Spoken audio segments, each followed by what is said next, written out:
Hey guys, how's it going? Today what I want to talk about is strength for endurance. Okay, so not just endurance in the generalist sense where we want to have better cardiorespiratory health.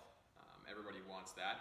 I'm speaking directly to endurance athletes or endurance hobbyists. So whether you run one marathon a year or multiple marathons a year and you do so competitively, I'm talking to you. Okay. What we're trying to address today is why strength training is absolutely critical in an endurance program to improve performance. Not just from a generalist purpose of we want to be healthy and strong and whatnot and look good. This is for pure performance increases in endurance realms. All right. The number one reason you want to strength train if you're an endurance athlete is to improve your strength capacity. Okay? Strength capacity. When we talk about strength capacity, we use the illustration or the metaphor of a cup. So let's say you are an athlete that's relatively untrained in strength training, but you're highly trained in endurance. Okay?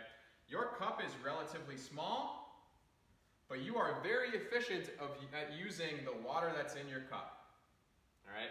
So you're able to eke out every little iota of energy and force out of the cup that you have. However, as you continue to train for endurance, you can only make marginal improvements in your performance at that given cup size. Okay? If you really want to see improvements in performance, make the cup bigger. That's what strength capacity is. We improve this cup size. Now this same level of water is just a small amount of your cup. Okay? We're able to fill that up with more water. Whereas an intensity here, okay, that might have taken your full strength capacity or your full cup before is now a very low intensity of your maximal capacity, okay? This difference between the given level of intensity in your endurance event and your capacity to produce force, or what you are maximally capable of, that is called strength reserve, okay? The greater our strength reserve, the easier a given intensity is going to feel. And that's basically what an endurance event is. Okay? It's our ability to sustain a given level of intensity, all right, over time.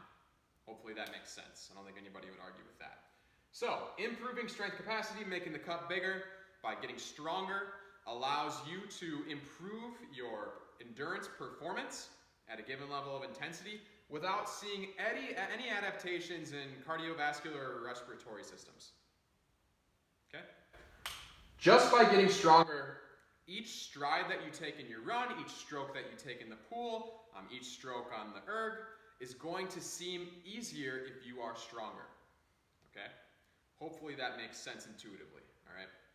The second reason that you would want to train for strength as an endurance athlete is injury prevention. Okay? Number two. Injury prevention. All right. Now, what is the mechanism for this? The mechanism for this is allowing us to decrease our running volume or our rowing volume, swimming volume, so on and so forth.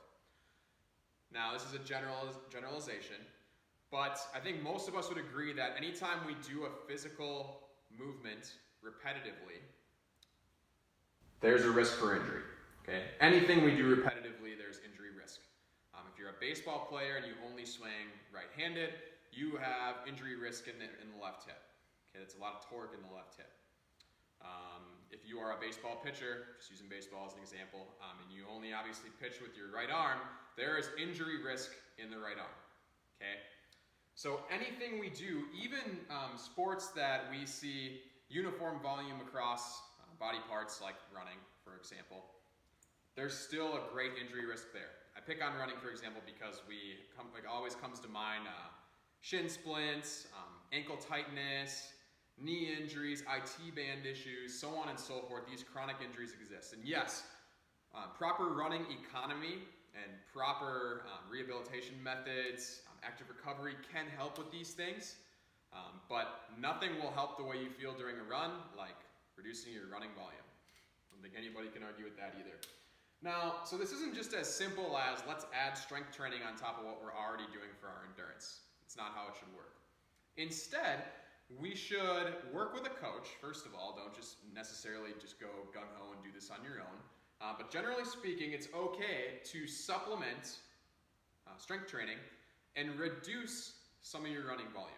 Okay, it's not necessarily a one-to-one switch, okay, but you need enough strength training to accrue some volume in there to see some gains in strength, and you need to reduce your running volume significantly enough in order to allow that fatigue to dissipate a little bit faster from your runs. Okay. Now, like I said, that's going to be individual for everybody. I'm not going to make any claims as to what exactly that should look like for everyone. Okay. Depends on how advanced of a runner you are and what your strength capacity is, or how advanced of a strength trainer you are. Okay.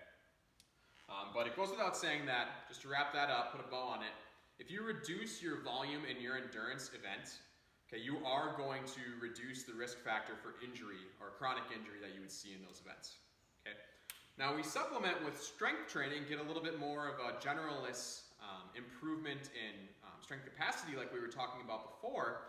Now we can see some of those improvements in strength reserve while allowing fatigue to dissipate by decreasing our running volume. In other words, our strength training is creating greater improvements in performance by increasing that strength reserve than we are losing out on by limiting our endurance training. Okay? Just said another way, yes, there is the risk that by reducing our endurance volume, our running, rowing, biking, whatever volume, there is the chance that we are missing out on some potential adaptations in the cardiovascular system, some potential endurance adaptations from the sport itself or from the training itself. However, if programmed well, we're going to see greater improvements in strength reserve and strength capacity by supplementing or replacing some of that volume with strength training, and that's going to counteract any losses in performance that we would have, or it's going to overcome any losses in performance that we would have from reducing our endurance volume. Hopefully that makes sense, guys. If you have any additional questions about how exactly to do that, feel free to email me or hit me up on Facebook, Instagram, whatever you want, okay? Again, thanks again for tuning in. If you have any follow-up questions, let me know. Always love getting those. Have a good night, guys.